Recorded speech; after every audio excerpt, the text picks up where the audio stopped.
Now, fair Hippolyta, our nuptial hour draws on apace. 4 happy days bring in another moon. But, methinks how slow this old moon wanes. She lingers my desires, like to a stepdame or a dowager, long withering out a young man's revenue. 4 days will quickly steep themselves in night, or night quickly late. And then who, to a silver bow new bent in heaven, shall behold the night of our solemnity. Go, Philostrate, stir up the Athenian youth to merriments. The pale companion is not for our pomp. Hippolyta, I wooed thee with my sword, and won thy love doing the injuries, but I will wed thee in another key, with pomp, with triumph, and with reveling. Happy be Theseus, our renowned duke. Thanks, good Aegeus. What's the news with thee? Full of vexation come I with complaint against my child, my daughter Hermia. Stand forth, Demetrius, my noble lord. This man hath my consent to marry her. Stand forth, Lysander, and my gracious duke. This man hath bewitched the bosom of my child. Thou, Lysander, thou hast given her rhymes, and interchanged love tokens with my child. Thou hast by moonlight at her window sung with feigning voice verses of feigning love, and stolen the impression of her fantasy. With cunning hast thou filched my daughter's heart, turned her obedience, which is due to me, to stubborn harshness. And, my gracious duke, be it so she will not hear, before your grace, consent to marry with Demetrius. I beg the ancient privilege of Athens, as she is mine, I may dispose of her, which shall be either to this gentleman or to her death, according to our law, immediately provided in that case. Huh. What say you, Hermia? Be advised, fair maid, to you your father should be as a god, to whom you are but as a form in wax, by him imprinted and within his power. Demetrius is a worthy gentleman. So is Lysander. In himself he is, but in this kind, wanting your father's voice, the other must be held the worthier. I would my father looked but with my eyes. Rather, your eyes must with his judgment look. I do entreat your grace to pardon me. I know not by what power I am made bold, nor how that may concern my modesty, in such a presence here to plead my thoughts. But I beseech your grace that I may know the worst that may befall me in this case if I refuse to wed Demetrius. Either to die the death, or to abjure forever the society of men. Therefore, fair Hermia, question your desires, know of your youth, examine well your blood, whether, if you yield not to your father's choice, you can endure the livery of a nun, to live a barren sister all your life, chanting faint hymns to the cold, fruitless moon. Thrice blessed they that master so their blood, to undergo such maiden pilgrimage. But earthlier happy is the rose distilled, than that which, withering on the virgin thorn, grows, lives, and dies in single blessedness. So will I grow, so live, so die, my lord. Here I hold my virgin penned up unto his lordship, whose unwished yoke my soul consents not to give sovereignty. Take time to pause, and by the next new moon, the sealing day, betwixt my love and me for everlasting bond of fellowship, upon that day either prepare to die for disobedience to your father's will, or else to wed Demetrius as he would, or on Diana's altar to protest for austerity and single life. Relent, sweet Hermia, and Lysander, yield thy crazed title to my certain right. You have her father's love, Demetrius. Let me have Hermia's. Do you marry him? Scornful Lysander, true, he hath my love, and what is mine, my love shall render him, and she is mine. And all my right of her I do estate unto Demetrius. I am, my lord, as well derived as he, as well possessed. My love is more than his. My fortunes every way as fairly ranked, if not with vantage as Demetrius. And what is more than all these boasts can be, I am beloved of beauteous Hermia.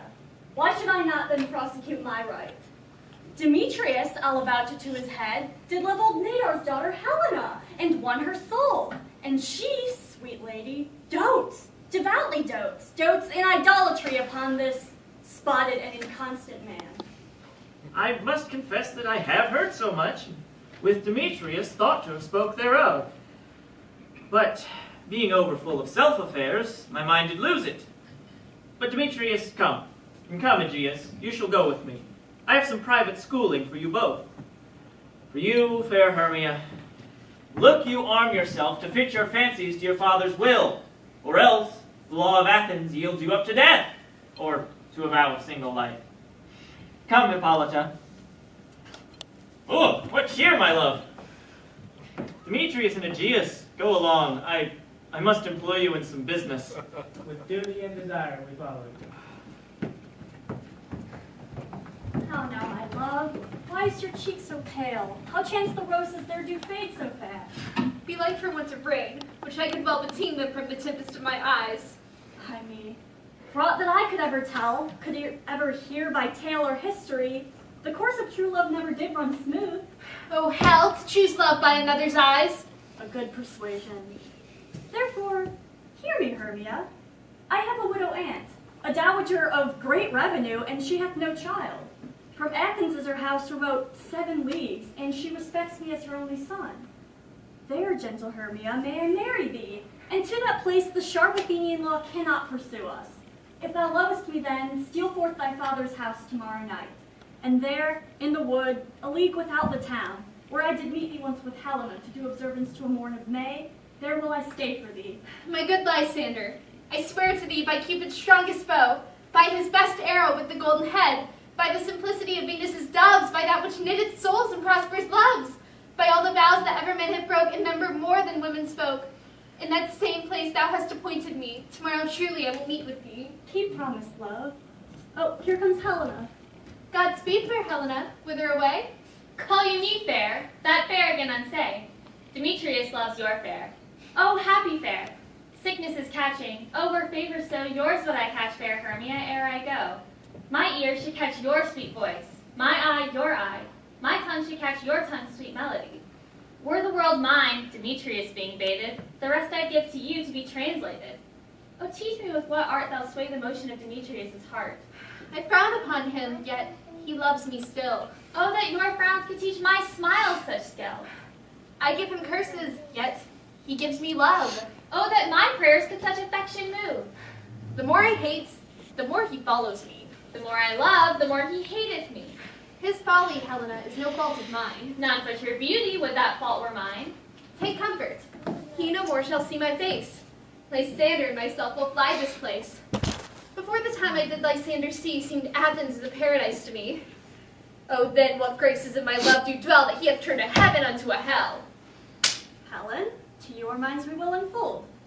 Tomorrow night, when Phoebe doth behold her silver visage in the watery glass, decking with liquid pearl the bladed grass, a time when lovers' flights doth still conceal, through Athens' gates have we devised to steal.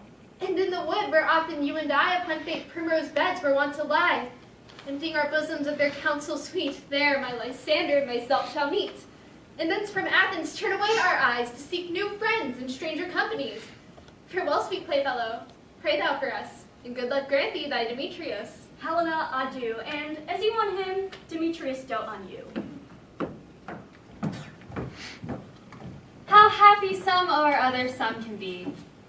Through Athens, I am thought as fair as she. But what of that? Demetrius thinks not so. He must not know it all, but he should know. And as he errs, doting on Hermia's eyes, so I, admiring of his qualities. Love looks not with the eyes, but with the mind, and therefore is winged Cupid painted blind. Nor hath love's mind of any judgment taste. Wings and no eyes figure unheedy haste. And therefore is love said to be a child, because in choice he is so oft beguiled. Such as waggish boys in game themselves forswear, so the boy love is perjured everywhere. For ere Demetrius looked on Hermia's eyne, he hailed down oaths that he was only mine. And when some heat from Hermia felt, so he dissolved, and showers of oaths did melt.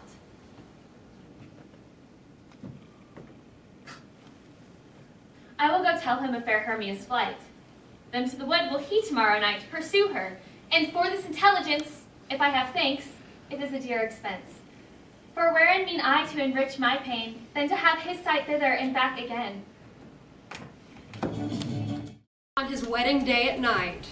First, good Peter Quince, say what the play treats on, then read the names of the actors as to Grotro points. Marry, our play is the most lamentable comedy and most cruel death of Pyramus and Thisbe. A very good piece of work, I assure you, and I'm married. Now, good Peter Quince, call forth your actors by the scroll. Masters, spread yourselves. Answer as I call you. Nick Bottom, the weaver. Ready. Name what part I'm for and proceed. Nick Bottom, you are set down for Pyramus. What is Pyramus? A lover or a tyrant? A lover that kills himself most gallant for love. This will ask some tears in the true performance of it. Let the audience look to their eyes. I will move storms. I will condole in some measure. And yet for the rest, my chief humor is for a tyrant. The raging rocks and shivering shocks shall break the locks of prison gates. And Phoebus' car shall shine from far and make and mar the foolish fates. This was lofty. Now, name the rest of the players. Francis Flute, the bellows mender. Here, Peter Quince. Flute, you are to take Thisbe on you. What is Thisbe, a wandering knight? It is the lady that Pyramus must love. Nay, Faith, let me not play a woman. I have a beard coming. Oh, that's all one. You may speak as small as you will. Yeah, I may hide my face. Let me play Thisbe too. I'll speak in a monstrous little voice. Thisbe, Thisbe, ah, Pyramus, thy lover dear, thy Thisbe dear, and lady dear. No! You may play no part but Pyramus, and Flute, you, Thisbe. Well, proceed. Robin Starveling, the tailor. Here, Peter Quince. Robin Starveling, you are to play Thisbe's mother. Tom Snout, the tinker. Here, Peter Quince. Tom Snout, you are to play Pyramus's father. Myself, Thisbe's father, and Snug the joiner, you the lion's part. And I hope here is a play fitted. Have you the lion's part written? Pray you, if it be given me, for I am slow of study. You may do it extempore, for it is nothing but roaring. Ooh, let me play the lion too. I'll roar to any man's heart good to hear me. I'll roar that I'll make the Duke say, let him roar again, let him roar again. And you should do it too terribly. You would fright the Duchess and the ladies that they would shriek, and that were enough to hang us all. I grant you, friends, that if you should fright the ladies out of their wits, they would have no more discretion but to hang us. But I will roar you as gently as any sucking dove. I will roar you and twir any nightingale. You must play Pyramus, for Pyramus is a sweet-faced man, a proper man as one shall find on a summer's day, a most gentlemanlike man. Therefore, you must needs play Pyramus. Well, I will undertake it. Masters, here are your parts, and I am to entreat you, request you, and desire you to con them by tomorrow night and meet me in the woods by moonlight. For if we meet in Athens, we shall be dogged with company and our devices known. In the meantime, I will draw a bill of properties such as our play wants. I pray you, fail me not. We will meet, and there we may rehearse most obscenely and courageously. Take pains, be perfect. Adieu. I'm gonna make somebody love me. And now I know, now I know, now I know. How now, spirit? Whither wander you? Over hill, over dale, through bush, through briar, over park, over pale, through flood, through fire. I do wander everywhere, swifter than the moon's sphere, and I serve the fairy queen to do her orbs along the green. I must go and hang a pearl in every castle's ear. But farewell, thou love of spirits, all be gone. Our queen and all our elves come here anon. The fairy king doth keep his revels here tonight. Take heed the queen come not within his sight, for Oberon is passing fell in wrath, that she as her attendant hath a lovely boy stolen from an Indian king. She never had so sweet a changeling. Either I mistake your shape in making quite, or else you are that shrewd and narrow sprite, called Robin Goodfellow, are you not he?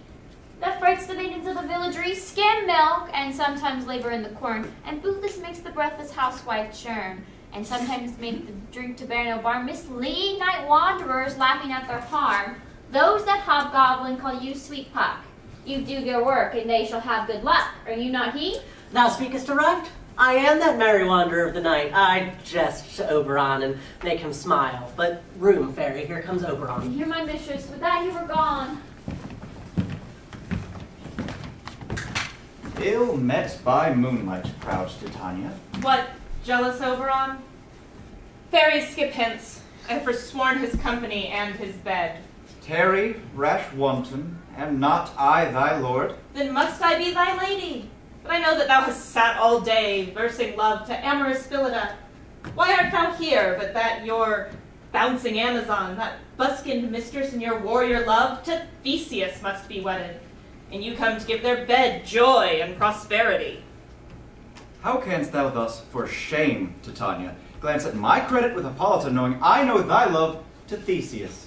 Didst thou not lead him through the glimmering night from Perigenia, whom he ravished, and make him with fair Igel break his faith with Ariadne and Antiopa? These are but the forgeries of jealousy, and with thy brawls thou hast disturbed our sport. Therefore the wind, piping to us in vain, as in revenge, hath from the sea sucked up contagious fogs, which falling in the land make every pelting river so proud that they have overborne their continents.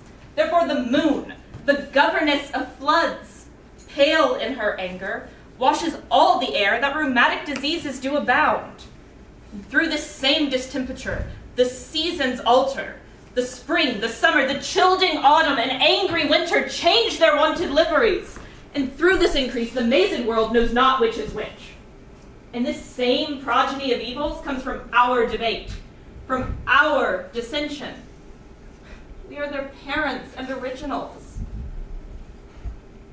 Do you amend it then? It lies in you. Why should Titania cross her Oberon? I do but beg a little changeling boy to be my henchman. Set your heart at rest. The fairy kingdom buys not the boy of me. His mother was a votaress of my order. Full often hath she gossiped by my side, while we would sit on Neptune's yellow sand and laugh to watch the sails conceive and grow big-bellied with the wanton wind. But she, being immortal, of that boy did die. And for her sake do I rear him up, and for her sake I will not part with him. How long within this wood intend you stay? Perchance till after Theseus' wedding day. If you will patiently dance in our round and join our midnight revels, go with us. If not, shun me, and I will spare thy haunts. Give me that boy, and I will go with thee. Not for thy fairy kingdom. Fairies away, I will chide downright if I longer stay. Go thy way. Thou shalt not from this grove till I torment thee for this injury. My gentle Puck, come hither. Thou rememberest, since once I sat upon a promontory and heard a mermaid on a dolphin's back uttering such dulcet and harmonious breath that the rude sea grew civil at her song, and stars shot madly from their spheres to hear the sea maid's music? I remember. That very moment I saw, but thou couldst not, between the cold moon and the earth, Cupid all armed. A certain aim he took at a fair vessel thrown by the west. He loosed his love shaft smartly from his bow, and yet marked I where the bolt of Cupid fell. It fell upon a little western flower, before milk white, now purple with love's wound. The maidens call it love in idleness. Fetch me this flower, the herb I shewed thee once, the juice of which on sleeping eyelids laid will make or man or woman madly dote on the next live creature that it sees. Fetch me this herb, and be thou here again ere the Leviathan can swim a league. I'll put a girdle round about the earth in 40 minutes.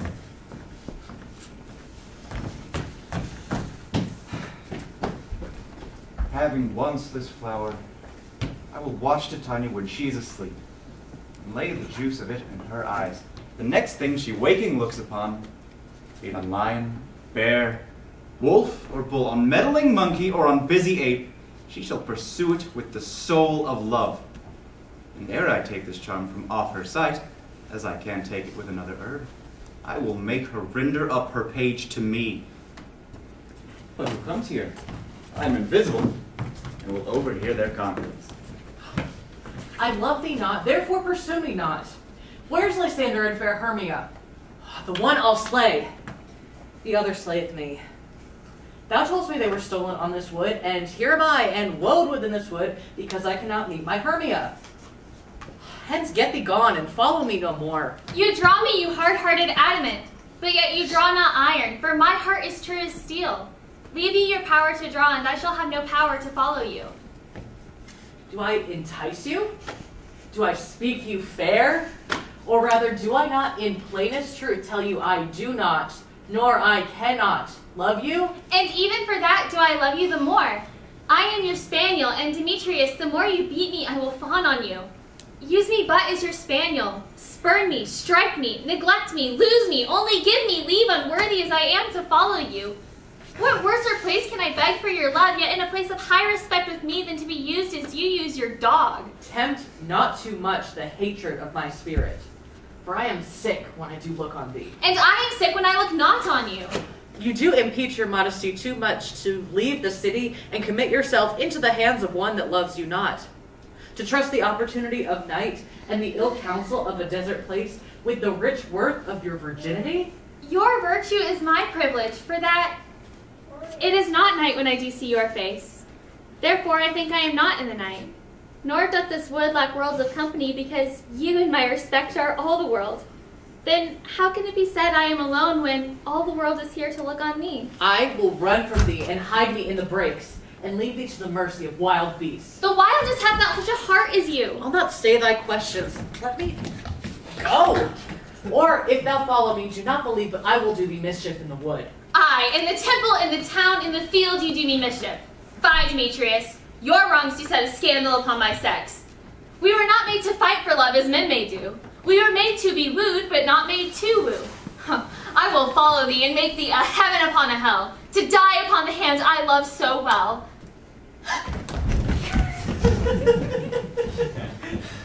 Fare thee well, nymph. Ere he do leave this grove, you shall fly him, and he shall seek thy love. Have thou the flower there, welcome wanderer? Aye, there it is. I pray thee give it me. I know a bank where the wild thyme blows, where oxlips and nodding violet grows. There sleeps Titania some time of the night, lulled in these flowers with dances and delight. And with the juice of this, streak her eyes and make her full of hateful fantasies. Take thou some of it, and seek through this grove a sweet Athenian lady in love with a disdainful youth. Anoint his eyes, but do it when the next thing he espies may be the lady. Shall know the man by the Athenian garments he hath on. Meet me here at the first cock crow. Fear not, my lord, your servant shall do so.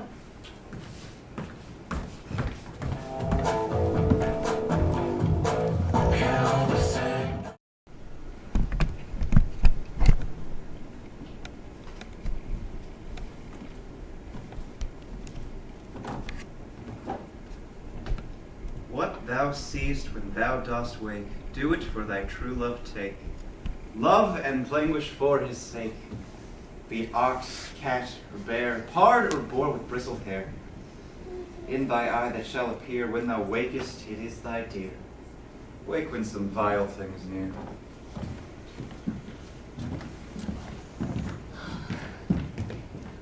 Fair love, you faint with wandering in the wood, and, to speak troth, I have forgot our way. Well, rest us, Hermia, if you think it good, and tarry for the comfort of the day. Be it so, Lysander, find you out to bed, for I upon this bank will rest my head.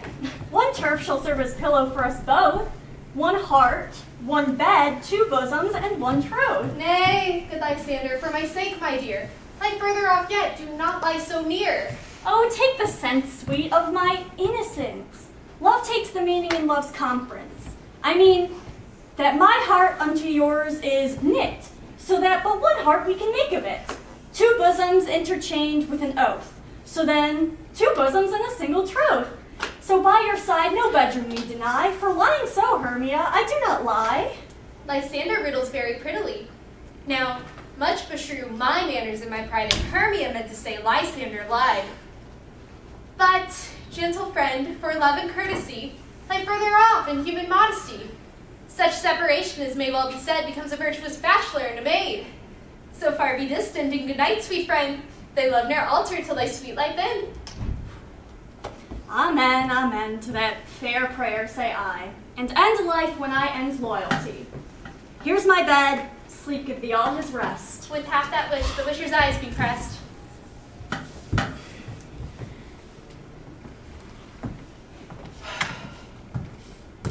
Through the forest have I gone, but Athenian found I none on whose eyes I might approve this flower's force and stirring love. Night and silence. Ah, who is here? Weeds of Athens he doth wear. This is he, my master said, despise the Athenian maid. And hear the maiden sleeping sound on the dank and dirty ground. Pretty soul, she durst not lie near this lack love, this kill courtesy. Churl, upon thy eyes I throw all the power this charm doth owe.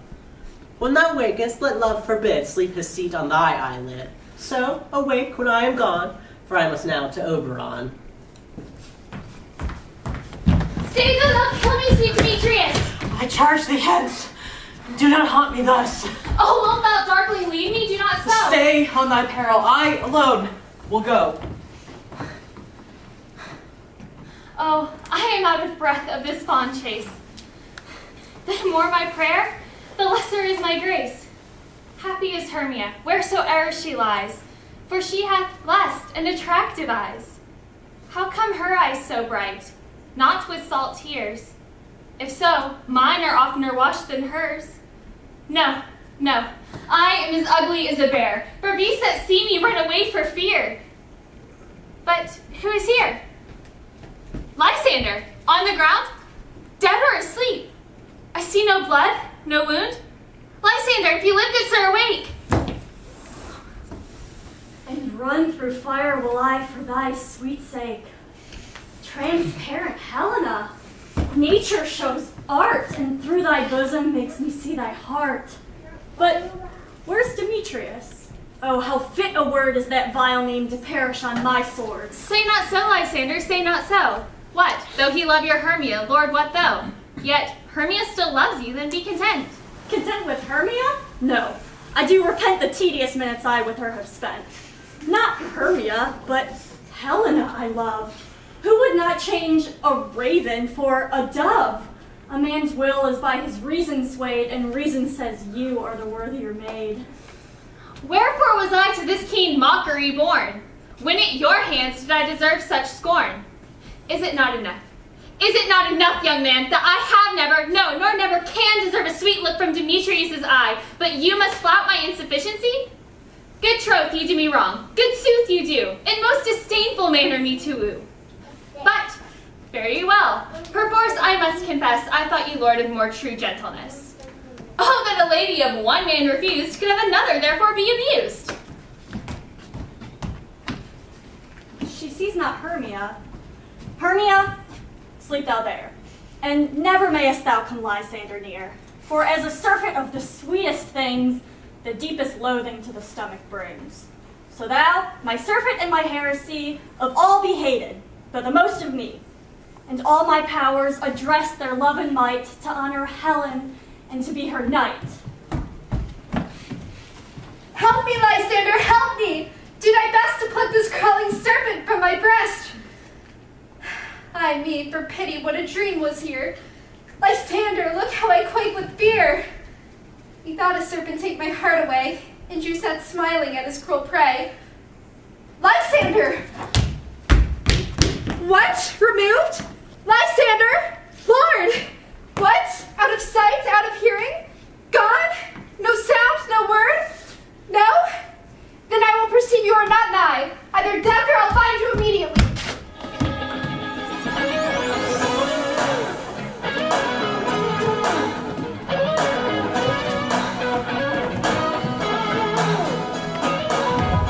Are we all met? Pat, and here's a marvelous, convenient place for our rehearsal. We will do it in action as we will do it before the Duke. Good Peter Quinn. What sayest thou, Bully Bottom? There are things in this comedy of Pyramus and Thisbe that will never please. First, Pyramus must draw a sword to kill himself, which the ladies cannot abide. How answer you that? Fire Lake in a parlous fear. I believe we must leave the killing out when all is done. Not a wit. I have a device to make all well. Write me a prologue, and let the prologue seem to say that we will do no harm with our swords, and that Pyramus is not killed indeed. And for more better assurance, tell them that I, Pyramus, am not Pyramus, but Bottom, the weaver.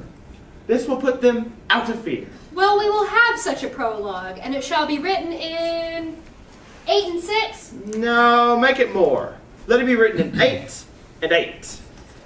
Will not the ladies be afeard of the lion? I fear it. I promise you. Masters, you must consider amongst yourselves to bring in, God shield us, a lion amongst ladies is a most dreadful thing, and we ought to look to it. Therefore, another prologue must tell that he is not a lion. Nay, let him name his name, and let half his face be visible through the lion's net, and he must say thus, or to the same defect, ladies, or fair ladies, or dear ladies, I entreat you not to fear, not to dread your life for mine. No, if you think I am a lion, I am no such thing. I'm a man as all other men are. And then let him name his name and tell them plainly he is Snow, the joiner. Well, it shall be so. But there is 2 hard things. That is, we must bring moonlight into a chamber, for as you know, Pyramus and Thisbe meet by moonlight. Doth the moon shine the night we play our play? Look in the calendar, look in the calendar. Look at the almanac, find out moonshine, find out moonshine. Yes, it doth shine that night. Why, then we may simply leave a casement of the great chamber window where we play open, and the moon may shine in at the casement. Aye, or else one must come in with a lantern and a bush of thorns and say he comes to disfigure or to present the person of moonshine. And there is another thing. We must have a wall in the great chamber, for, as the story says, Pyramus and Thisbe did talk through the chink of a wall. You can never bring in a wall. What say you, Bottom? Some man or other must present wall, and let him have some loam or some rough cast about him to signify wall. And let him hold his fingers thus, and through that cranny shall Pyramus and Thisbe whisper. Well, if that be, then all is well. Come sit down, every mother's son, and rehearse your parts. Pyramus, you first. When you have spoken your speech, enter into that break, and so every one according to his cue. What hempen homespuns have we swaggering here, so near the cradle of the fairy queen? What? A play toward? I'll be an auditor, an actor too, perhaps, if I see cause. Speak, Pyramus! Thisbe, stand forth. Oh, Thisbe, thy flowers of odious savor sweet. Odors! Odors! Odors! Savor sweet, so hath thy breath, my dearest Thisbe dear. But hark! I hear a voice. Stay thou but here a while, and by I will to thee appear. A stranger Pyramus than e'er played here. Must I speak now? Aye, marry, must you, for you must understand he goes, but to see a noise he heard, and is to come again. Most radius Pyramus, most lily white of hue, of color like the red rose on triumphant briar, most brisky, juvenile, and most lovely Jew, as truest horse that yet would never tire, I'll meet thee, Pyramus, at Ninny's tomb. Ninny's tomb, man! Why, you must not speak that yet. That you answer to Pyramus, you speak all your part at once, cues and all. Pyramus, enter. Your cue is past. It is never tire. Oh, as truest horse that yet would never tire, I'll meet thee, Pyramus, at Ninny's tomb. If I were fair, Thisbe, I were only thine. Oh, monstrous! Oh, strange! We are haunted! Pray, masters, why, masters, help! Oh, I'll follow you. I'll lead you about around. Through bog, through bush, through brake, through briar. Sometime a horse I'll be. Sometime a hound, a hog, a headless bear. Sometime a fire. I'll neigh and bark and grunt and roar and burn, like horse, hound, hog, bear, fire, at every turn. Why do they run away? This is a knavery to make me afeard. Oh, Bottom, thou art changed. What do I see on thee? What do you see? You see an asset of your own, do you? Bless thee, Bottom! Bless thee! Thou art translated! I see their knavery. This is to frighten me, to make an ass of me, if they could. But I will not stir from this place, do what they can. I will walk up and down here, and I will sing, that they shall hear I am not afraid.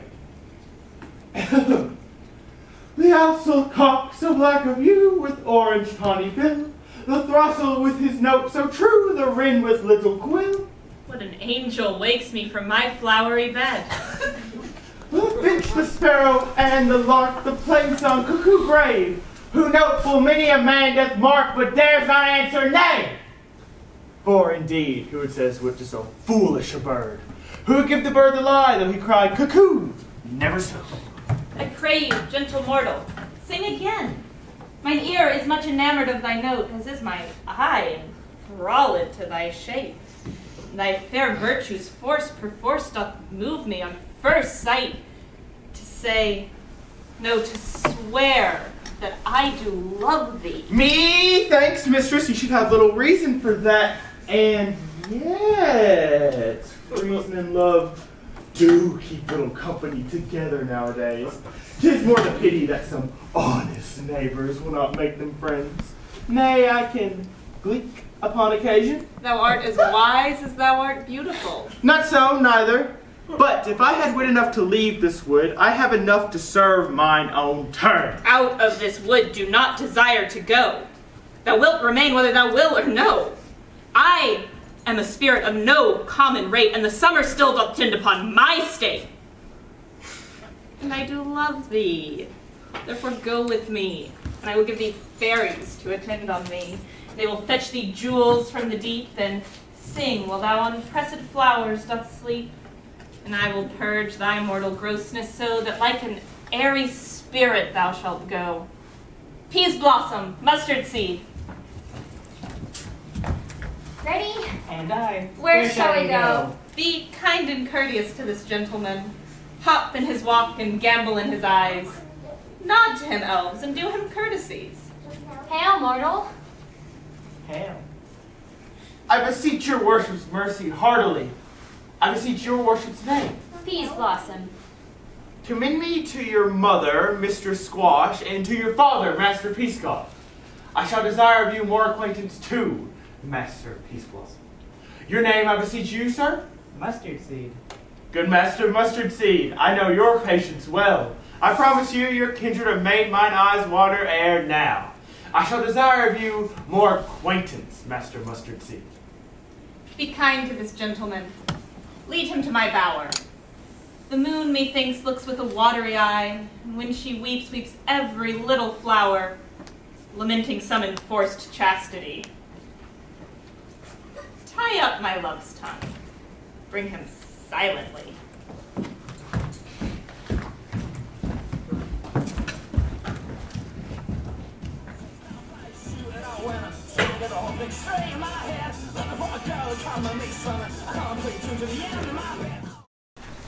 I wonder if Titania be awake, then what it was the next came in her eye, which she must dote on in extremity.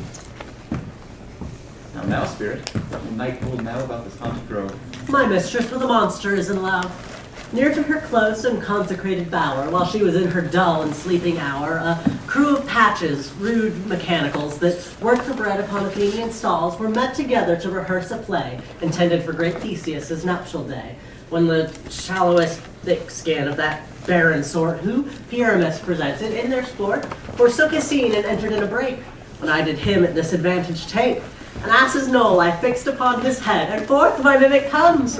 When they him spy, then at his sight away his fellows fly. And at our stamp here o'er nor one falls, he murder cries and help from Athens calls. I led them on in this distracted fear, and left sweet Pyramus translated there.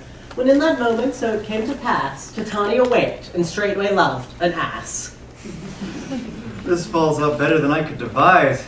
But hast thou yet latched the Athenian's eyes with the love juice as I bid thee do? I took him sleeping. That is finished too, and the Athenian woman by his side, that when he wakes, of course she must be I. Stand close, this is the same Athenian. This is the woman, but not this the man. Oh, why rebuke you him that loves you so? lay breath so bitter on your bitter foe? Now I'm a chid, but I should use thee worse, for thou, I fear, hast given me cause to curse. If thou hast slain Lysander in his sleep, being o'ershoes in blood, plunge in the deep and kill me too. The sun was not so true unto the day as he to me.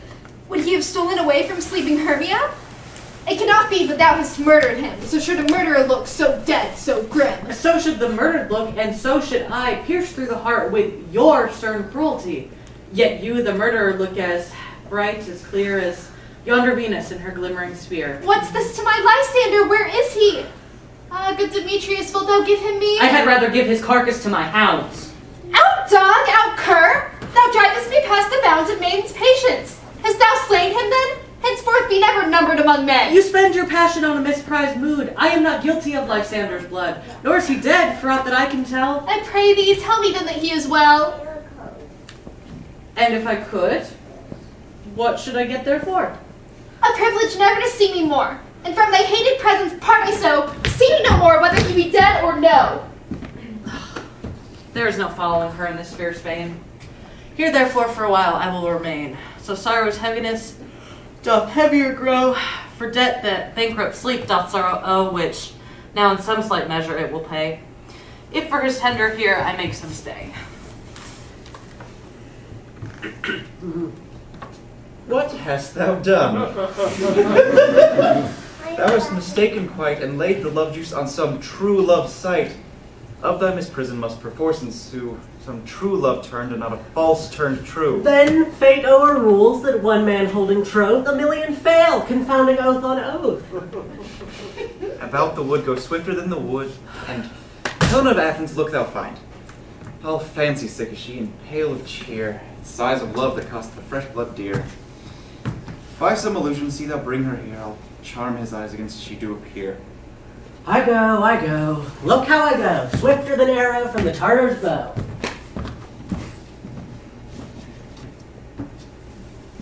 Flower of this purple dye, steeped in Cupid's archery. Steep in apple of his eye, when his love he doth espy, may she shine as gloriously as the Venus of the sky. When he wake, if she be by, beg of her for remedy.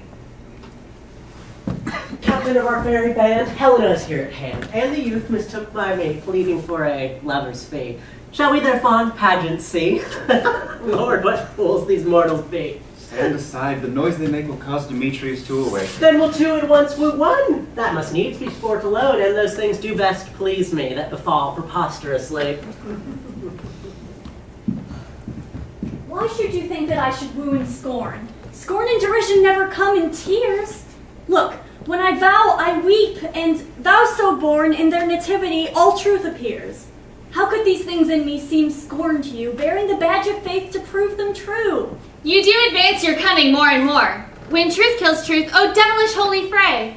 These vows are Hermia's, will you give her o'er? I had no judgment when to her I swore. Nor none in my mind, now you give her o'er. Demetrius loves her, and he loves not you. Oh, Helena, goddess, nymph, perfect, divine, to what my love shall I compare thine eye? Crystal is muddy.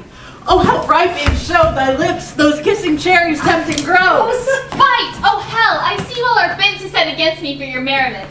If you were civil and knew courtesy, you would not do me thus much injury. Can you not hate me, as I know you do, but you must join in souls to mock me too?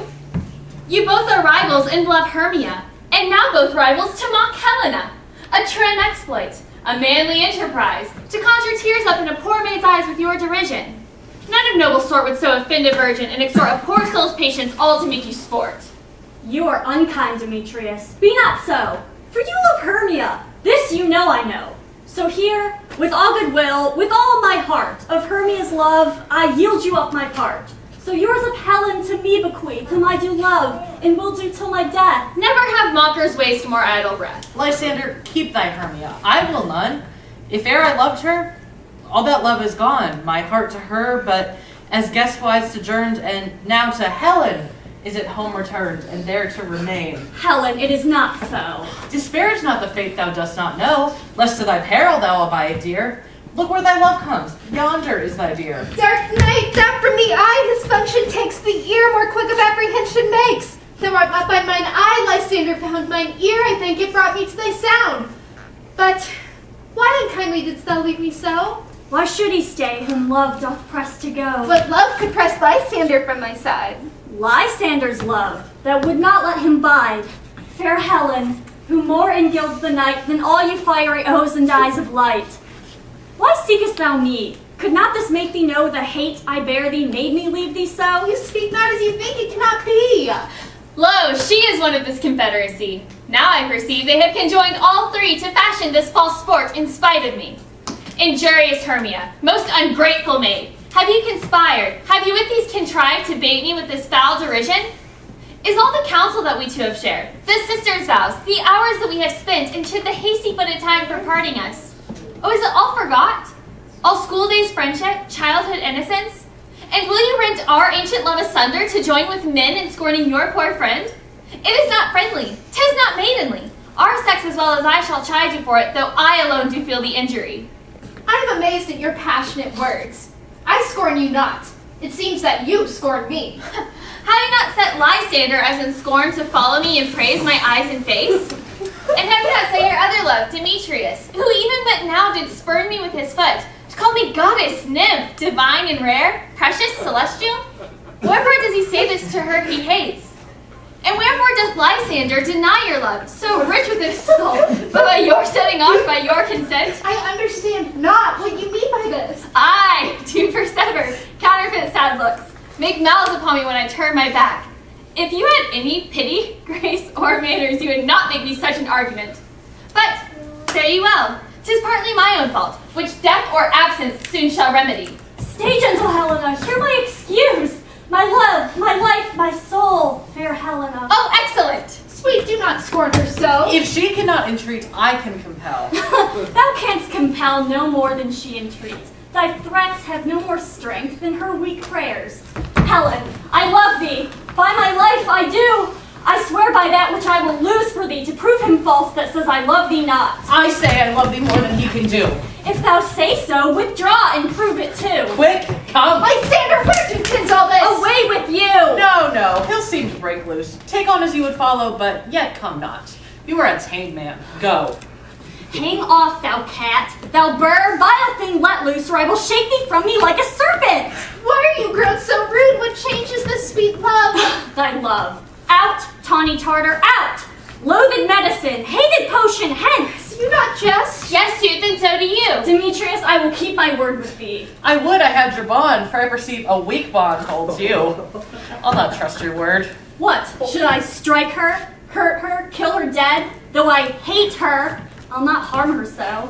What? Could you do me greater harm than hate? Hate me? Wherefore? Oh me, what news is this, my love? Am I not Hermia? Are you not Lysander? I am as fair now as I was erewhile. Since night you loved me, yet since night you left me. Why, then you left me? Oh, the gods forbid, in earnest shall I say. Aye, by my life, and never did desire to see thee more. Therefore, be out of hope, of question, of doubt. 'Tis certain nothing truer, 'tis no jest, that I do hate thee and love Helena. Oh me, you juggler, you canker blossom, you thief of love! What, have you come by night and stolen my love's heart from him? Fine, I faith. Have you no modesty, no maiden shame, no touch of bashfulness? What, will you tear impatient answers from my gentle tongue? Fie, you counterfeit, you puppet, you! Puppet? Why so? Aye, that way goes the game. Now I perceive that she hath made compare between our statures. She hath urged her height, and with her personage, her tall personage, her height, forsooth, she hath prevailed with him. And are you grown so high in his esteem, because I am so dwarfish and low? How low am I, thou painted maypole? Speak! How low am I? I am not yet so low, but that my nails can reach unto thine eyes! I pray you, though you mock me, gentlemen, I am a right maid for my cowardice. Let her not strike me. You perhaps may think that since she is something lower than myself, that I can match her. Lower! Hark again! Good Hermia, do not be so bitter with me. I evermore did love you, Hermia, did ever keep your counsels, never wronged you, save that in love unto Demetrius. I told him of yourself into this place. He followed you, for love I followed him. But he hath chid me hence, and threatened me, to strike me, spurn me, nay, to kill me too. But, so you let me quiet go, to Athens will I bear my folly back, and follow you no further. Let me go. You see how simple and how fond I am. Why, get you gone? Who is that hinders you? A foolish heart that I leave here behind. What, with Lysander? With Demetrius. She shall not harm thee, Helena, be not afraid. No, sir, she shall not, though you take her part. Oh, when she is angry, she is keen and shrewd. She was a vixen when she was in school, and though she be but little, she is fierce. Little again, nothing but low and little. Why will you suffer her to flout me thus?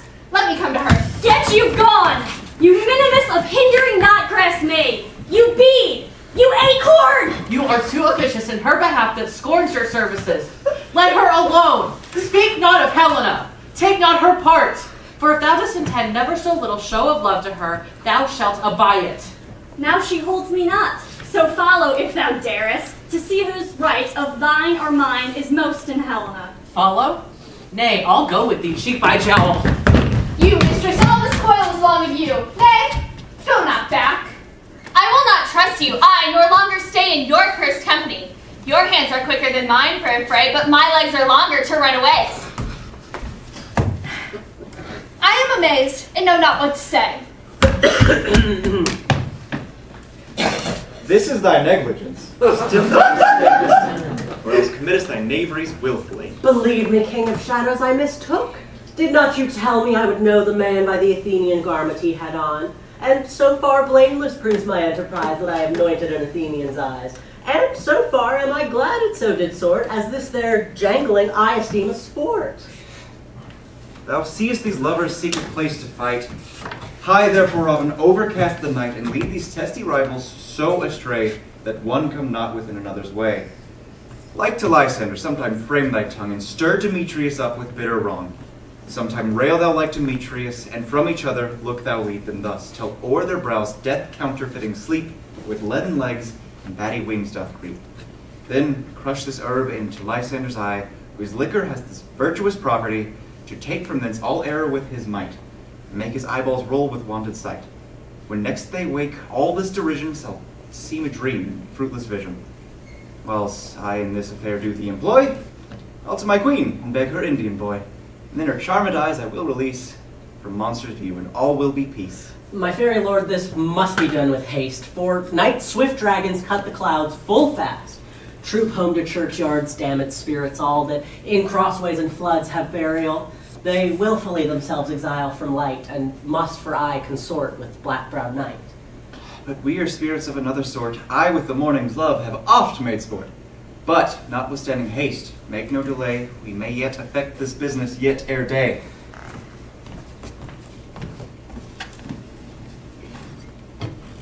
Up and down, I will lead them up and down. I am feared in field and town. Goblin, lead them up and down. Here comes one. Where art thou, proud Demetrius? Speak thou now! Here, villain, drawn and ready. Where art thou? I will be with thee straight. Follow me then to plainer ground. Lysander, speak again. Thou run away, thou coward, art thou fled? Speak, in some bush, where'st thou hide thy head? Thou coward! Art thou bragging to the stars, telling the bushes that thou lookest for wars and wilt not come? Come, recreant, come, thou child. I'll whip thee with a rod. He is defiled that draws a sword on thee. Yea, art thou there? Follow my voice, we'll try no manhood here.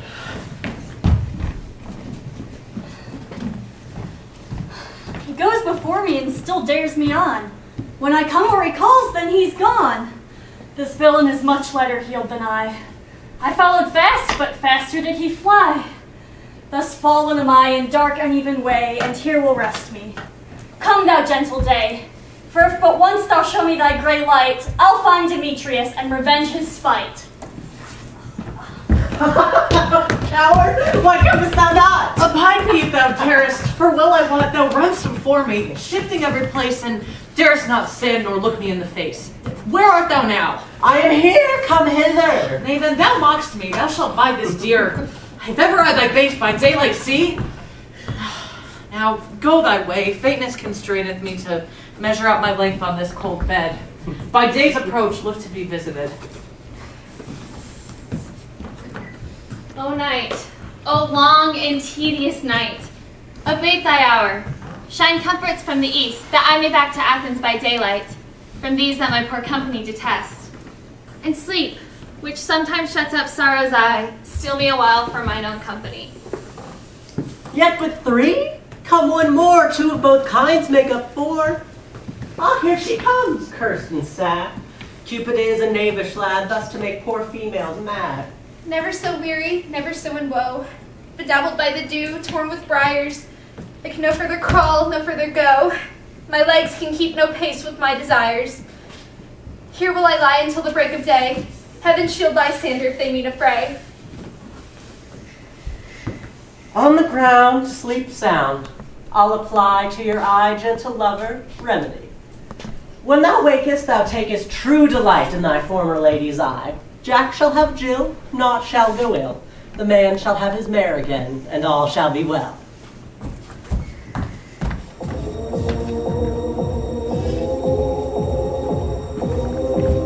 Come, sit thee down. I thy amiable cheeks do void, and plant musk roses in thy sleek, smooth head, and kiss thy fair, large ears, my gentle joy.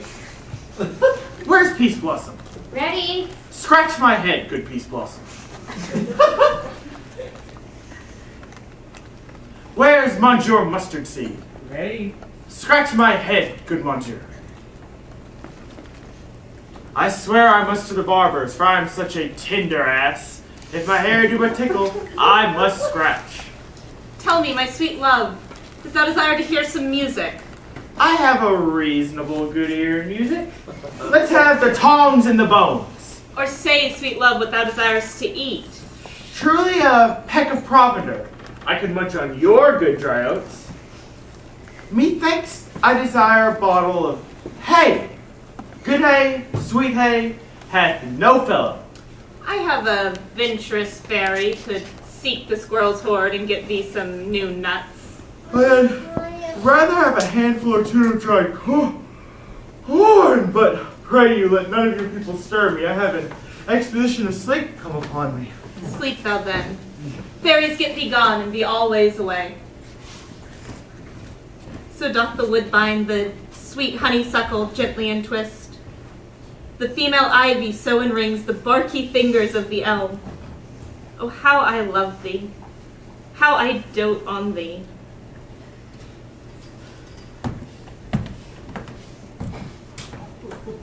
Seest thou this sweet sight? Her dotage now I do begin to pity, for, seeing her of late behind this wood seeking sweet favors from this hateful fool, I did upbraid her and fall out with her. And when I at my pleasure taunted her, and she in mild terms begged my patience, I then did ask of her her changeling child, which straight she gave me, and her fairy sent to bear him to my bower in fairyland. Now I have the boy, I will her charmed eyes release. But first, gentle Puck, remove this transformed scalp from off the head of this Athenian swain, that he, waking when the others do, will think nothing more of tonight's vexations but as the vexations of a dream. But first I will release my fairy queen. Be as thou was wont to be, see as thou was wont to see. Now Titania wake, my sweet queen. Oh, my Oberon! What visions I have seen. You thought I was enamored of an ass. There lies your love. Oh, how came this to pass? For I do loathe his visage now. Silence a while. Puck, take his scalp from off the ground. Music call and strike more dead than come sleep of all these 5 sense. Music ho! Music such as charmeth sleep. When thou wakest, with thine own fool's eyes peep. Music call and strike more dead. Take hand with me. Now thy and I are new in amity, we will tomorrow night solemnly dance in Duke Theseus' house triumphantly, and bless it to all fair prosperity. Attend, my fairy king and mark. I do hear the morning lark. Let us go then, and in our flight, tell me how it came this night that I here was sleeping found with these mortals on the ground.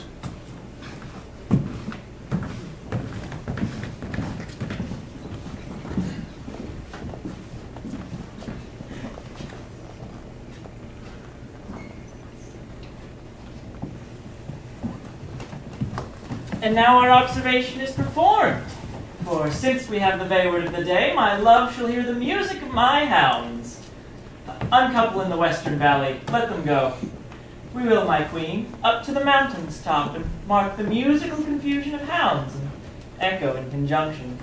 I was with Hercules and Cadmus once, when in a wood of Crete they bade the bear with hounds of Sparta. Never did I hear such gentle chiding, for I never heard so musical a discord.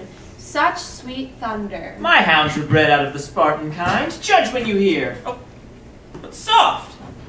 What nymphs are these? My lord, this is my daughter here asleep, and this Lysander, this Demetrius is, this Helena, old Netter's Helena. I wonder of their being here together.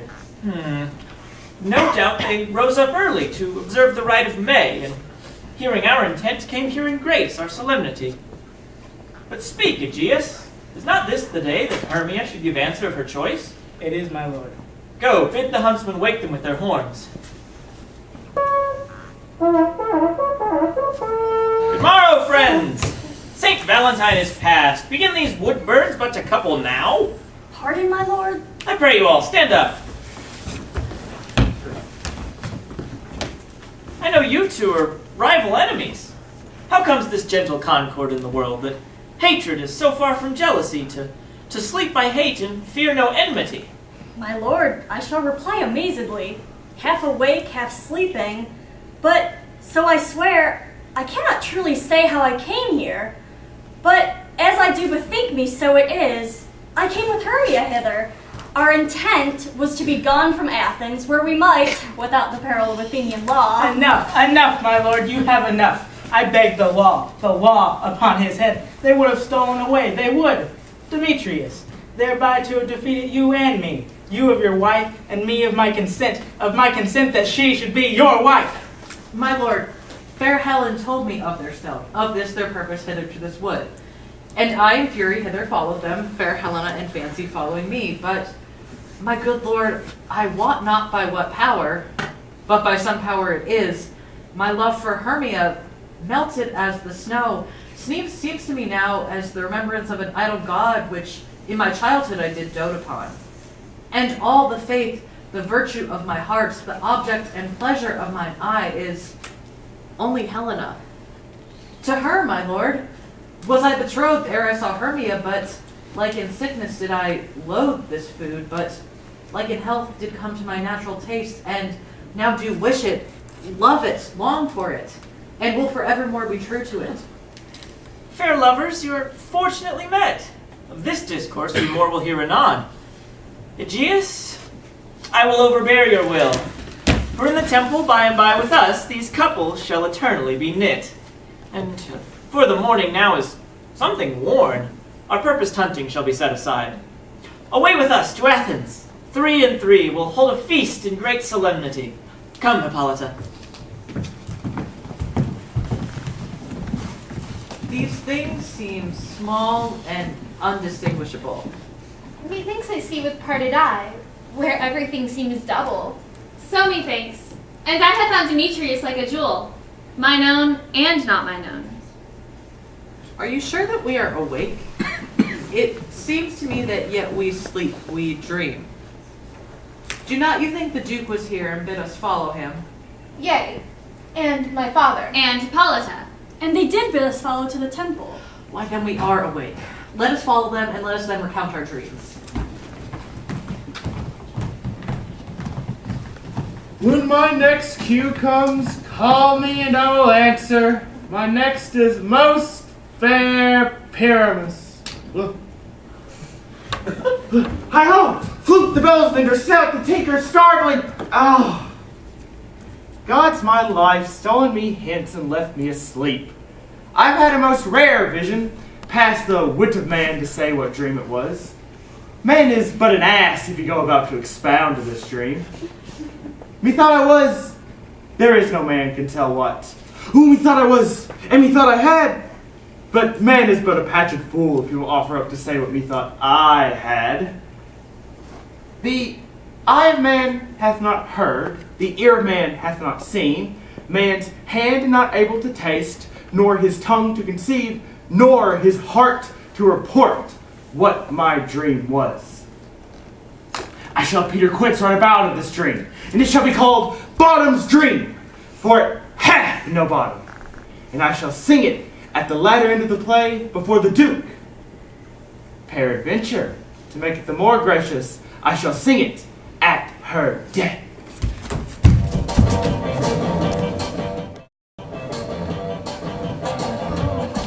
Have you been to Bottom's house? Is he come home yet? He cannot be heard of. Out of doubt he is transported. If he comes not, then the play is marred. If he goes not forward, doth it. It is not possible. There is no man in all Athens able to discharge Pyramus but he. No, he hath simply the best wit of any handicraft man in Athens. Yea, and the best person too. And he is a very paramour for a sweet voice. You must say paragon. A paramour is, God bless us, a thing of naught. Masters, the Duke is coming from the temple, and with him 2 or 3 lords and ladies more merry. If our sport had gone forward, we had all been made men. Oh, sweet bully Bottom. Thus hath he lost 6 pence a day in his life. And he could not have escaped 6 pence a day. And the Duke not given him 6 pence a day for playing Pyramus, I'll be hanged. 6 pence a day in Pyramus are nothing. Where are these lads? Where are these hearts? Bottom? Oh, most courageous day! Oh, most happy hour! Masters, I am to discourse wonders, but ask me not what, for if I tell you, I am no true Athenian. Truly, I will tell you everything right as it fell out. Let us hear, sweet Bottom. Not a word of me. All I'll say is that the Duke hath died. Look to your apparel. Every man be at the palace presently. Go your part. Good strings to your beards, new ribbons to your pumps. For the short and the long is our play is preferred. In any case, let this be have clean linen, and let he who plays the lion not pare his nails, where they shall hang out as the lion's claws. And most dear actors, eat no onions nor garlic, for we are to utter a sweet breath. And I have no doubt but to hear them say it is a sweet comedy. No more words. Away. Go away.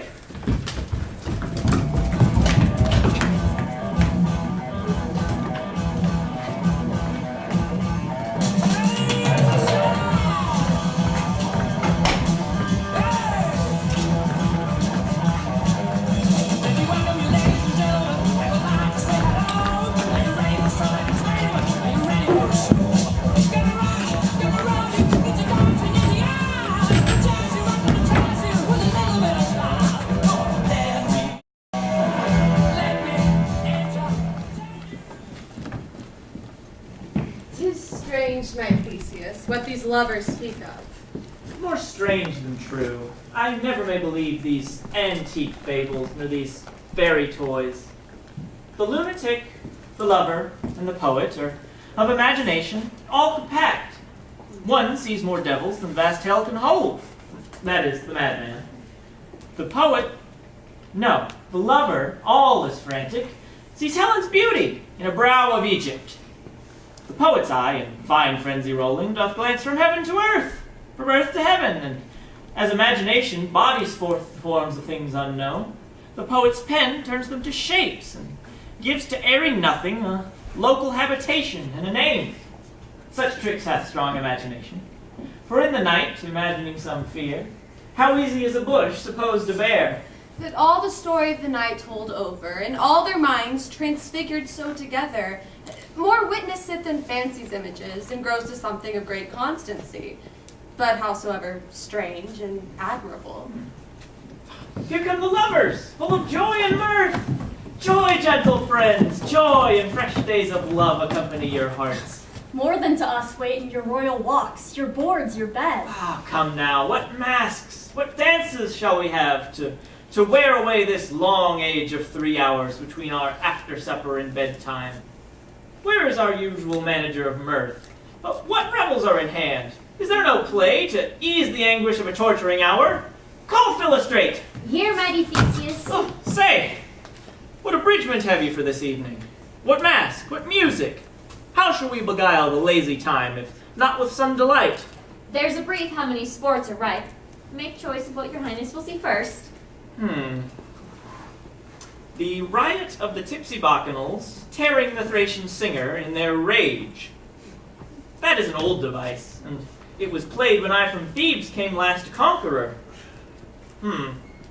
The thrice 3 muses mourning for the death of learning, late deceased in beggary. That is some satire, keen and critical, not sorting with a nuptial ceremony. The tedious, brief scene of young Pyramus and his love Thisbe. Very tragical mirth. Merry and tragical. Tedious and brief. Why, that is hot ice and wondrous strange snow. How shall we find the concord of this discord? There's a play, my lord, some 10 words long, which is as brief as I have known a play. But by 10 words, my lord, it is too long, which makes it tedious. For in all the play, there's not 1 word act, 1 player fitted, and tragical, my lord, it is, for Pyramus doth kill himself, which, when I saw rehearsed, I must confess, made mine eyes water, but the more merry tears, the passion of loud laughter never shed. What are they that do play it? Hard-headed men that work in Athens here, which never labored in their minds till now, and have toiled with unbreathed memories against your nuptial. And we will hear it. No, it is not for you. There is nothing in the world, unless you can find intent in sport, and their intent's extremely con with cruel pain to do you service. I will hear that play, for never anything can be amiss when simpleness and duty tender it. Go, bring them in, and take your places, ladies. I love not to see wretchedness o'ercharged, and duty in his service perishing. My gentle sweet, you shall see no such thing. He says they can do nothing in this kind. The kind are we, to give them thanks for nothing. Our sport shall be to take what they mistake. And what poor duty cannot do, noble respect takes it in might, not merit. And so, my lord, the prologue is addressed. Let him approach.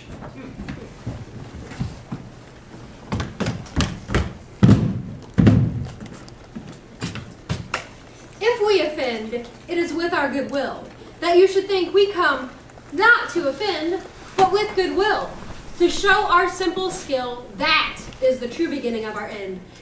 Consider then we come but in despite. We do not come as minding to contest you.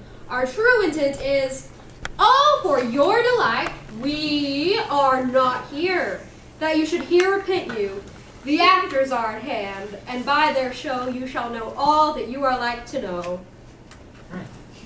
This fellow doth not stand upon points. He hath rid his prologue like a rough colt. He knows not the stop. Indeed, he hath played on his prologue like a child on a recorder. The sound, but not in government. His speech was like a tangled chain, nothing impaired, but all disordered. Who is next?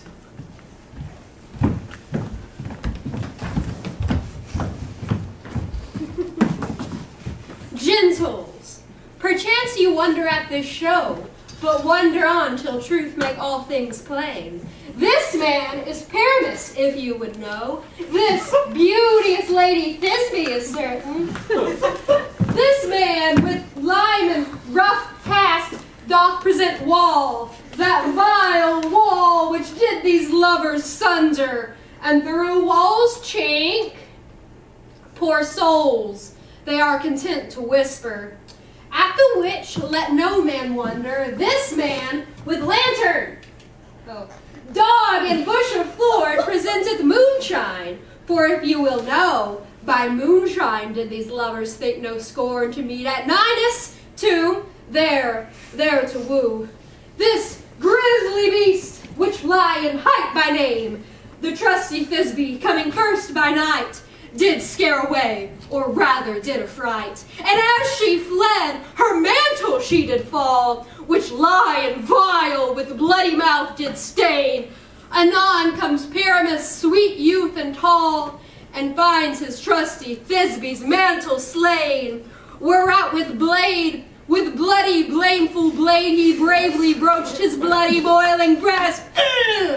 And Thisbe, tarrying in mulberry shade, his dagger drew and died. For all the rest, let lion, wall, moonshine, and lovers twain at large discourse, while here they do remain.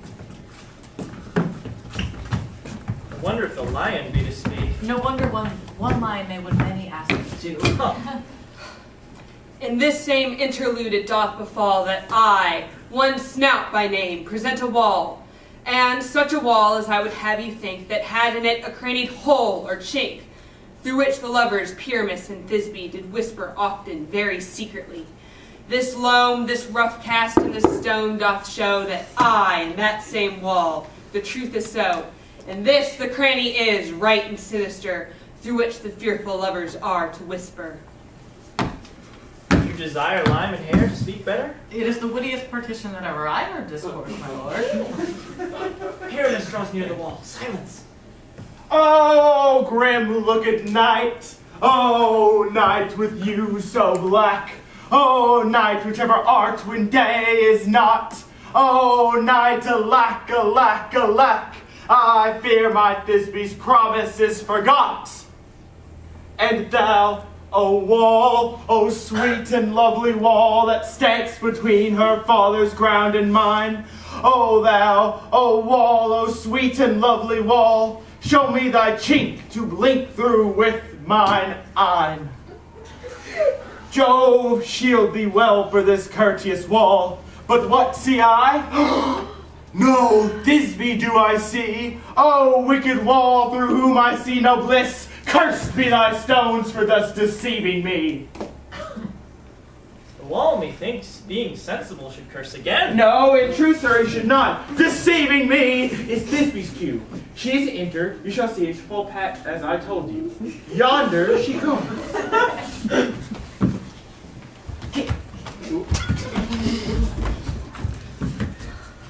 O wall, full often hast thou heard my moans for parting my fair Pyramus and me. My cherry lips have often kissed thy stones with lime and hair knit up in thee. I see a voice. Now will I to the wall so I may hear my Thisbe's face. Thisbe! My love thou art, my love I think. Thank what thou wilt, I am thy lover's grace. And like Lymander, I am trusty still. And I like Helen till the fates me kill. Oh, kiss me through the hole of this vile wall. I kiss the wall's hole, not your lips at all. Wilt thou at Ninny's tomb? Ninus! Who meet me straightway? Tide life and tide death, I come without delay. Thus have I, wall, my part discharged so, and being done, thus wall away doth go.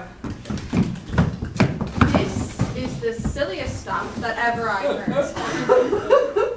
The best in this kind are but shadows, and the worst are no worse, if imagination amends them. It must be your imagination then, and not theirs. If we imagine no worse of them than they of themselves, they may pass for excellent men. Here come two noble beasts in, a man and a lion.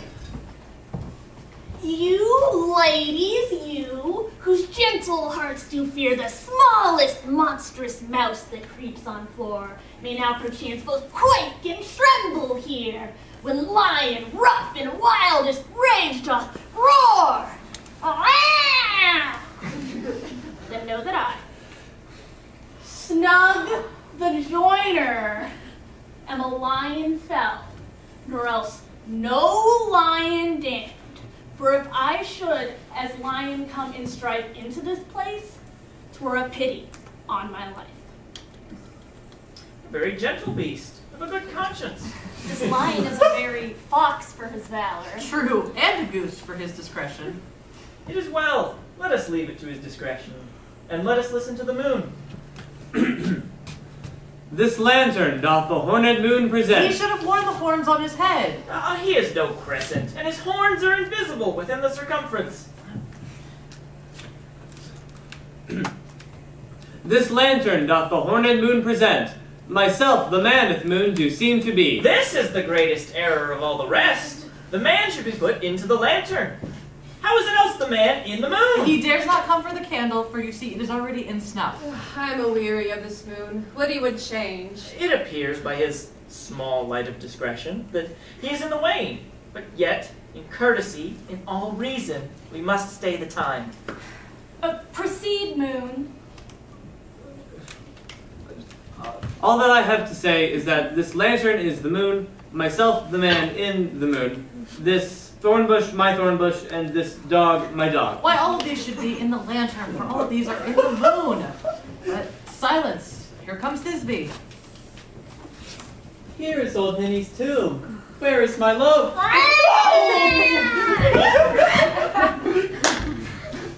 Well roared, lion. Well run, Thisbe. Well shown, moon. Truly, the moon shines with a good grace. Oh, well moused, lion. And so the lion vanished. And then came Pyramus. Oh, sweet moon, I thank thee for thy sunny beams. I thank thee, moon, for shining now so bright, for by thy glittering, golden, gleaming gleams, I trust to take of truest Thisbe's sight. But stay, O spite, but mark, poor knight, what dreadful dole is here. Eyes, do you see? Oh, how can it be? Oh, dainty duck, oh dear. Thy mantle good, what stained with blood? Approach, ye furies fell. Oh, fates, come, come, cut thread and thrum. Quail, crush, conclude, and quell. This passion and the death of a dear friend would go near to make a man look sad. Beshrew my heart, but I pity the man. Oh, wherefore, nature, didst thou lions frame? Since lion vile hath here deflowered my dear, which is no, which was the fairest dame that ever loved, that liked, that lacked, that looked with cheer. Come, tears, confound, out sword and wound that left pap of Pyramus, aye, that left pap where heart doth hop. Ow. Thus die I, thus. Now am I dead, now am I fled, my soul is in the sky. Tongue, lose thy light, moon, take thy light.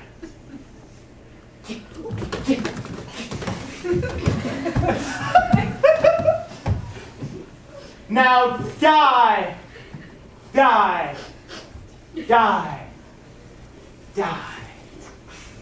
With the help of a surgeon, he might yet recover. Die! And prove an ass. How chance moonshine is gone before Thisbe comes back and finds her lover? She shall find him by starlight. Oh, look, here she comes. And her passion ends the play. Methinks she should not use a long one for such a Pyramus. I hope she will be brief. Asleep, my love? What, dead, my love? Oh, Pyramus, arise! Speak, quite dumb? Dead? A tomb must cover thy sweet eyes. These thy lips, this cherry nose, thy yellow corn-slip cheeks are gone. Lovers make moan, his eyes were as green as leeks. Oh, sisters three, come to me, with hands as pale as milk. Lay them in gore, since you have shore with sheerest thread of silk. Tongue not a word. Come, trusty sword. Come, blade, my breast imbue. Farewell, friends. Thus Thisbe ends. Adieu, adieu, adieu.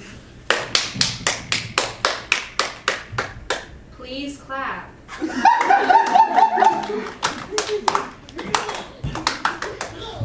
Moonshine and Lion are left to bury the dead. I and a wall, too. No, I assure you, the wall is down that part of their fathers.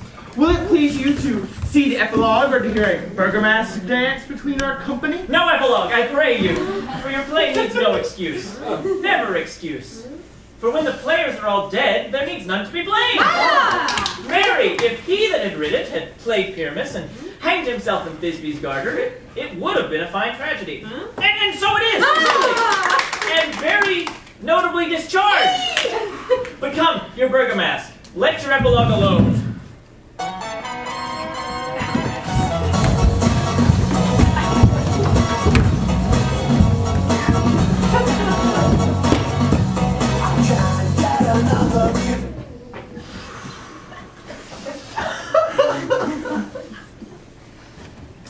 The iron tongue of midnight hath told 12. Lovers, to bed. 'Tis almost fairy time.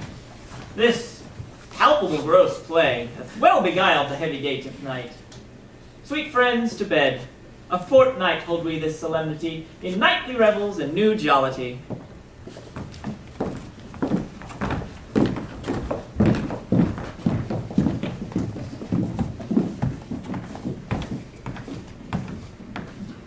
Now the hungry lion roars and the wolf behowls the moon, whilst the heavy plowman snores, all with weary task fordone.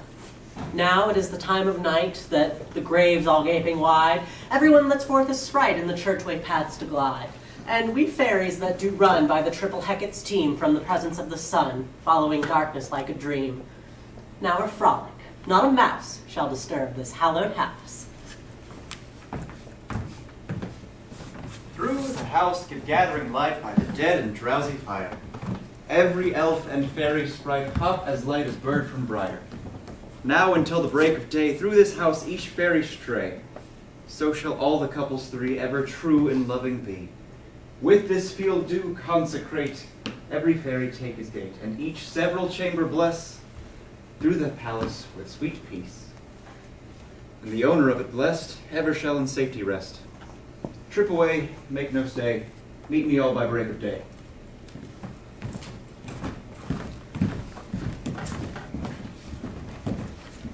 If we shadows have offended, think but this and all is mended, that you have but slumbered here while these visions did appear, and this weak and idle theme no more yielding but a dream. Gentles, do not reprehend, if you pardon we will mend. And, as I am an honest puck, if we have unearned luck now to scape the serpent's tongue, we will make amends ere long, else the puck a liar call. So, good night unto you all. Give me your hands if we be friends, and Robin shall restore amends.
We're gonna come out to the.